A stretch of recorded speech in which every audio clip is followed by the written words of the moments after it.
Hello everyone, it's Mark. I am the Sanderson Collector, and it is Monday, February 18th, 2019, and it is the third week of the month, so it is time for Fanderson Week, which means I am going to be talking about the Wheel of Time, and basically fanboying all over it.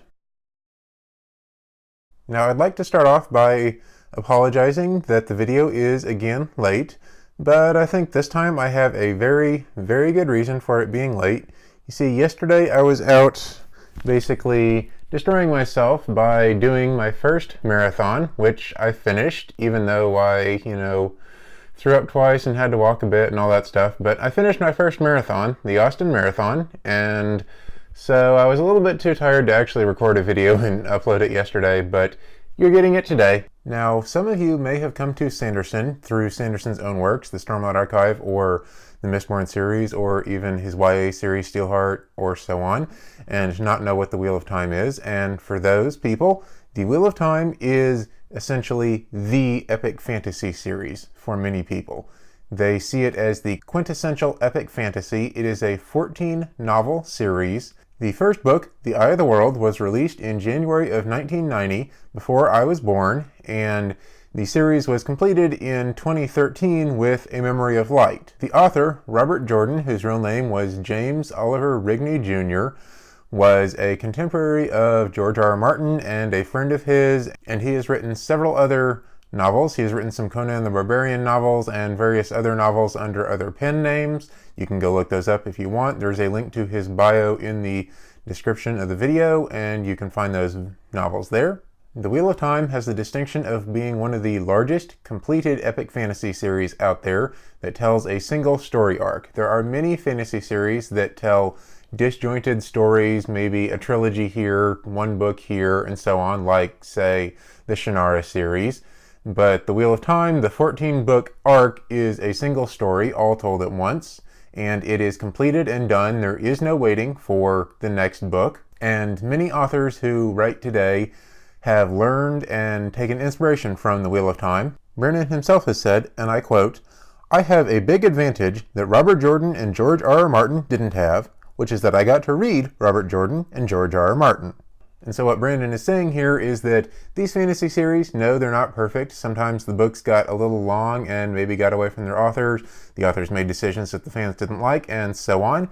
And he was able to read these books and see a lot of things he did like and some things he didn't like, and learn from all of it and use all of that in his works. And he is not the only fantasy author writing today who did this. Now, unfortunately, Robert Jordan met the same fate that many fans fear will happen to, say, George R. R. Martin. He passed away before his series was finished. On September 16th, 2007, he passed away and met his untimely death due to cardiac amyloidosis, and this series was left unfinished.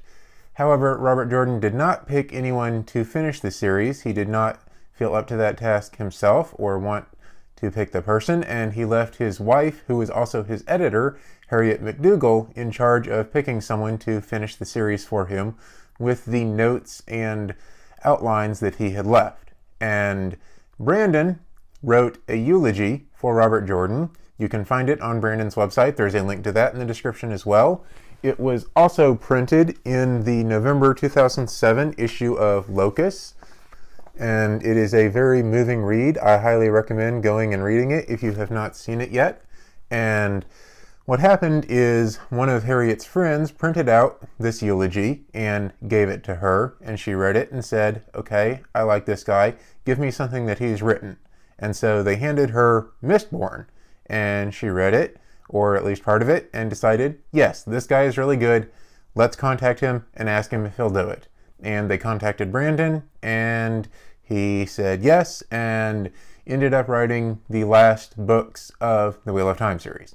Now, he was originally contracted to do one book, A Memory of Light, which Robert Jordan swore would be one book no matter what, but they simply decided that it would be too large to be physically possible to print, and so they split it into 3 books, and Brandon wrote those last 3 books using notes, scenes, and anything he could from Robert Jordan's materials, relying on his fans for some continuity information and so on, and completed the series, and it is done. Now, with the last book, the series has been declared officially done as far as novels are concerned. Robert Jordan initially had planned a couple more outrigger novels like New Spring or a sequel trilogy and so on. However, Harriet and Brandon have both agreed that Robert Jordan would not want anyone to write these series after his passing. For many of these series, he did not leave more than a couple of lines of notes. There were no extensive outlines or anything. And so we are not going to get any more Wheel of Time fiction in novel form. However, Brandon has said this does not rule out exploring new stories in video games or TV series and so on. And it looks like we might actually get some of that in a TV series if the TV series succeeds.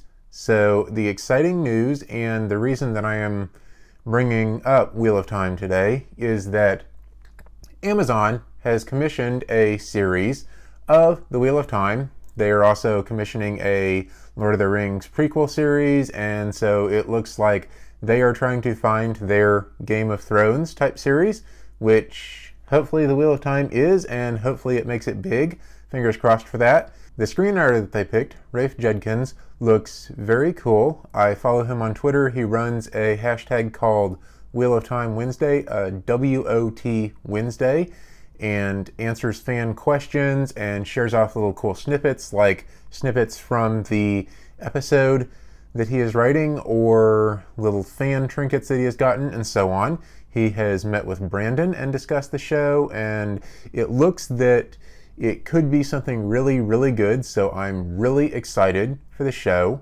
Now, this wouldn't be a proper Sanderson collector video without me talking about, well, the books of the Wheel of Time. And there are 14 books in the main series, and they are The Eye of the World, The Great Hunt, The Dragon Reborn, The Shadow Rising, The Fires of Heaven, Lord of Chaos, A Crown of Swords, The Path of Daggers, Winter's Heart, Crossroads of Twilight, Knife of Dreams, The Gathering Storm, which is the first book that Brandon completed after Robert Jordan passed away, Towers of Midnight, and A Memory of Light, which was to be the title of the final book that Robert Jordan wanted to write, which ended up being split into 3. They decided to keep that title for the final book that Brandon finished, and this is the end of the series, and it is done with this book. There is a prequel novel, New Spring, and New Spring was originally written as a short story in the anthology Legends, which I don't actually know where my copy is at the moment. Hopefully I can find it soon, because that kind of has me worried. And so I will show that to y'all when I can find it. But after writing the short story, Robert Jordan expanded it into a full novel. If you're doing a reread, go ahead and read it as a prequel to the series, but on your first read through, definitely read it in publication order, which is between Crossroads of Twilight and Knife of Dreams. Additionally, The Eye of the World has a new prologue in most editions where it is split into 2 parts, where the first part is called From the Two Rivers. The easiest one to find is probably this small hardcover that Tor released in 2017, which has the new prologue called Ravens in it. The first book was also adapted into a graphic novel series by Dynamite Entertainment. I believe there are 5 or 6 volumes of this, and I do not have all of them yet. That is one of the things that I am still working on collecting. There are 2 companions to the Wheel of Time world. There is the Big White Book, or The World of Robert Jordan's Wheel of Time, which was released in the middle of the publication of the series, and it has some of the covers of the books in here, and it has snippets of history written as historical items for the series and so on. So if you're into the world of the Wheel of Time, this is a good one to pick up and read through. It has a lot of fun little tidbits in it, even if they are not strictly canon. And after the end of the series, this book called The Wheel of Time Companion was released, and it is an encyclopedia of all of the characters and locations from the Wheel of Time, and it includes some information from Robert Jordan's notes that we did not get through the series itself, such as the relative power levels of many of the magic users in the series. This is a great companion to pick up and use for rereads through the series, or just to thumb through and look things up when engaging in discussions online, or if you want something to look through after you've finished the series and want to see if there's any more little tidbits that you can dig up and find. And we have an official coloring book, which has art and quotes. The quotes are from the books themselves, and the art is based off of each quote, which is really cool.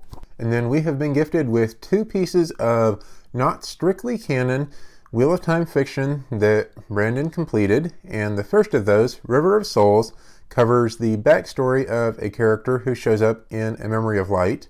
And to say anything more than that will spoil A Memory of Light. Do not read this story until after you have read A Memory of Light, but after you have, definitely go and check it out.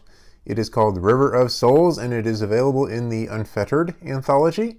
And then this year, we are getting Unfettered 3, the 3rd anthology in the Unfettered sequence, and it has a deleted sequence called A Fire Within the Ways, which is a sequence about Perrin and the Ways, which was deleted from A Memory of Light and does not now fit within the book because of the timeline of the book, but Brandon still considers it to be loosely semi-canon, maybe alternate-ish universe, or maybe events similar to this would happen right after the last book. And so I am so excited to get my hands on that and be able to read it sometime later this year. Advanced reader copies of that are already out. I don't have my hands on one, which is a tragedy. I definitely need to get one. But anyway, I have pre-ordered the book in all the forms I can find, and I will get it as soon as I can and be tearing through that one. And that is probably the last bit of fiction that we are going to get from Brandon himself on the Wheel of Time. There are a couple of things that are available that are not books to collect. There is a computer game, I believe, and there was a card game at one point. I don't have any of those items. I definitely need to go pick them up and try to find them when I can, because those are really cool, really unique collectible items. And I'm not going to go into everything for collecting Wheel of Time books today because, like, I personally have at least 10 different editions of Eye of the World, and that's only English editions. I haven't gotten into collecting the foreign language editions of Wheel of Time yet, so there's a lot to cover there. Maybe I'll cover it in some wildcard videos or something later on down the road.